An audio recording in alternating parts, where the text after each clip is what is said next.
আজকে কথা বলবো তৌকির ইসলামের নতুন ফিচার সিনেমা দেলোপি নিয়ে।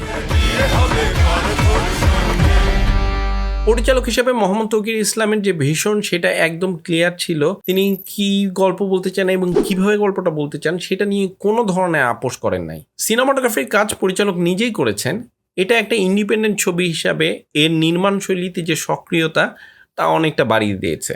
ভিজুয়ালটা হয়তো খুব বেশি আহামরি কিছু না, কোনো শাইনি লুক নাই, কিন্তু এই গল্পের জন্য যে ধরনের ভিজুয়াল টোন দরকার ছিল সেইটা আমরা পাই। একটা মাটির কাছাকাছি ভিজুয়াল টোন, যেটা দেলোপির গল্পের সাথে খুব ভালোভাবেই খাপ খেয়ে গেছে। এডিটিংয়ের কথা তো আগেই বলেছি, কিছু জায়গায় একটু খাপ ছাড়া মনে হলেও ওভারঅল যে রিদমটা সেটা ভালোভাবেই ধরে রাখতে পেরেছে। আর মিউজিক আর গানগুলো এর মুড তৈরিতে দারুণভাবে সহায়তা করেছে। বিশেষ করে ফোক এলিমেন্ট এবং যাত্রাপালার যে মিউজিক সেটা গল্পের সাথে খুব ভালোভাবেই কানেক্ট করবে। আজকে সন্ধ্যার গোধূলি লগ্নে নুপুরের বিয়ে হবে পার্থর সঙ্গে।